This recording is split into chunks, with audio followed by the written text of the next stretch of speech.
नमस्कार, next IAS Hindi में आपका स्वागत है। करंट अफेयर्स के अंक में आज बात करेंगे वर्ल्ड बैंक की प्रवासन एवं विकास संक्षिप्त रिपोर्ट 2023 पर। दोस्तों, इसको इंडियन एक्सप्रेस ने अपने अंक में शामिल किया था और आपके ये जीएस पेपर थर्ड में इकोनॉमी सेक्शन के अंतर्गत कवर होगा। अब बात करते हैं ये कंटेक्स्ट में क्यों है, संदर्भ में क्यों है, न्यूज में क्यों है। देखिए, विश्व बैंक ने माइग्रेशन एंड डेवलपमेंट संक्षिप्त रिपोर्ट 2023 जारी की है। वर्ष 2023 में विश्व में भारत ने सबसे अधिक रेमिटेंस प्राप्त किया है। ये बहुत बड़ी न्यूज है दोस्तों इंडिया के लिए। जब भी इस तरह की रिपोर्ट आती है तो यूपीएससी के लिए इंपॉर्टेंट हो जाता है, क्योंकि आपने पीवाईक्यू अगर देखा होगा तो वहां पे वर्ल्ड बैंक आईएमएफ से संबंधित रिपोर्टों को जरूर पूछता है। अब रिपोर्ट के बारे में और जान लेते हैं। रिपोर्ट प्रवासन और प्रेषण रेमिटेंस प्रवाह के साथ अंतर्राष्ट्रीय प्रवासन के विकास के क्षेत्र में प्रमुख नीतिगत विकास पर अपडेशन जारी करती है और बेसिकली ये बताती है किस देश को रेमिटेंस कितना मिला है, क्या रैंकिंग है, क्रोनोलॉजी बताती है, ऑर्डर बताती है और डेवलपमेंट में डिक्रीज कितना हुआ है, फिर जीडीपी के साथ उसको लिंक करके पूरी रिपोर्ट आती है। प्रेषण का मतलब क्या होता है, आइए जानते हैं। देखिए, रेमिटेंस या प्रेषण उस धनराशि से है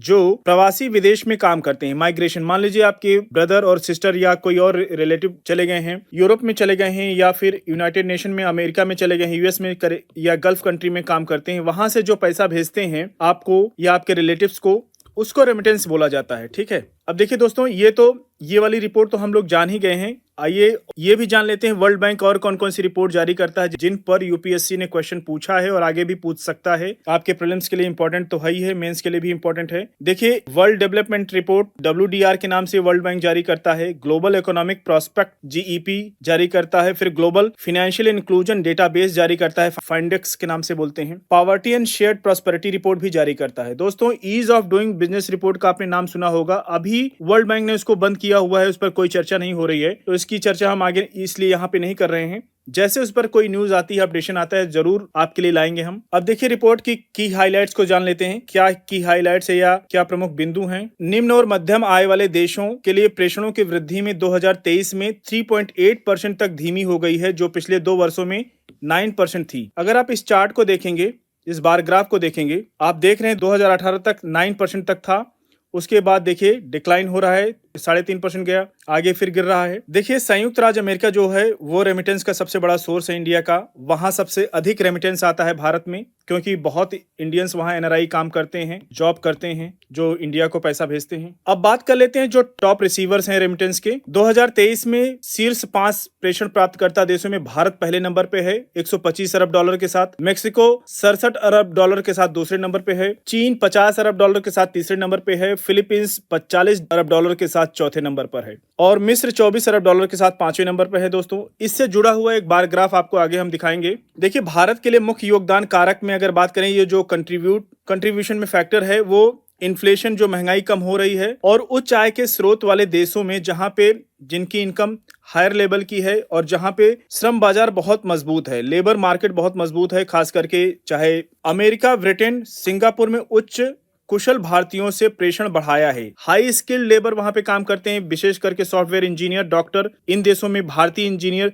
डॉक्टर काम कर रहे हैं, वो उनको हाई स्किल्ड प्रोफेशनल में गिनती होती है। तो कुल रेमिटेंस के फ्लो में 36% यहीं से जाता है, इन्हीं 3 देशों से 36% रेमिटेंस भारत आता है। ये डेटा याद रख लीजिएगा, हो सकता है स्टेटमेंट बन जाए, कथन बन जाए आपके यूपीएससी प्रीलिम्स में, और मेंस में आंसर राइटिंग कर रहे हैं तो वहां पे इन डेटा को आप कोट करके अच्छा इंप्रेशन डाल सकते हैं अपने मेंस कॉपी में। दोस्तों, बात करते हैं जीडीपी का हिस्सा में। कुछ अर्थव्यवस्थाएं हैं जहां पे रेमिटेंस इनफ्लो जीडीपी के एक बड़े हिस्से का प्रतिनिधित्व करते हैं। इनमें शामिल है, ये देखिए, अब ये बार ग्राफ हम आपको दिखाना चाहते हैं।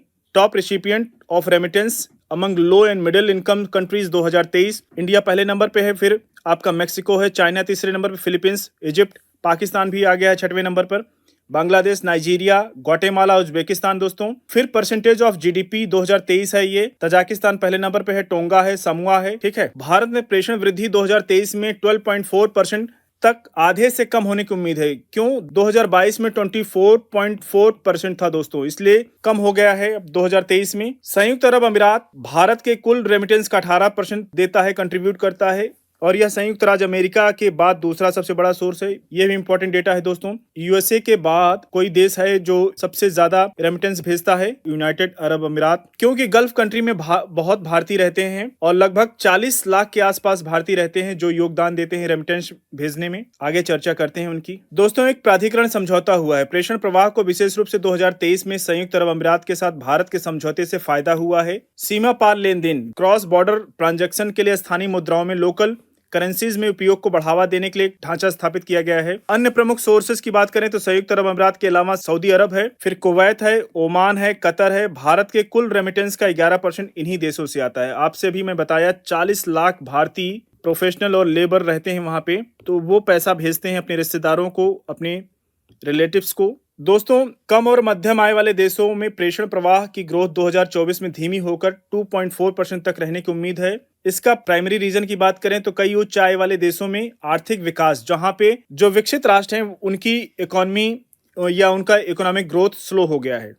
अब दोस्तों बात कर लेते हैं प्रेषण का महत्व क्या है, रेमिटेंस का इंपॉर्टेंस क्या है। देखिए, भविष्य के प्रेषण प्रवाह का यूज विकासशील देश जो जैसे भारत है, डेवलपिंग कंट्री, अपने देशों में राष्ट्रीय बैंकों के लिए अंतर्राष्ट्रीय उधार की लागत को कम करने और कोलेटरल के रूप में किया जाता है। जैसे आरबीआई है, अगर भारत कहीं किसी विदेशी संस्थान से लोन लेता है तो आरबीआई उस लोन को चुकाने के लिए एक कोलेटरल सिक्योरिटी के रूप में रेमिटेंस का यूज करता है। आप कहीं बैंक से लोन लेने जाते हैं तो आपको ऐसे तो मिलता नहीं लोन, आपको कहीं ना कहीं कोलेटरल सिक्योरिटी जमा करनी होती है घर के कागजात को दे करके, वैसे ही आरबीआई यूज करता है। दोस्तों, इसके इंपॉर्टेंस में आप याद रखिएगा कि रेमिटेंस का महत्व क्या है, तो वहां पे आप लिख सकते हैं, या अगर स्टेटमेंट आता है प्रीलिम्स एग्जाम में तो वहां पे आपके लिए बहुत यूजफुल हो जाएगा। रिपे डेप्ट करने के लिए ऋण अदायगी में प्रेषण देश की ऋण चुकाने की क्षमता में सुधार लाते हैं, क्योंकि उनका आकार विदेशी मुद्रा के अन्य सोर्सेस से की तुलना में काफी बड़ा होता है।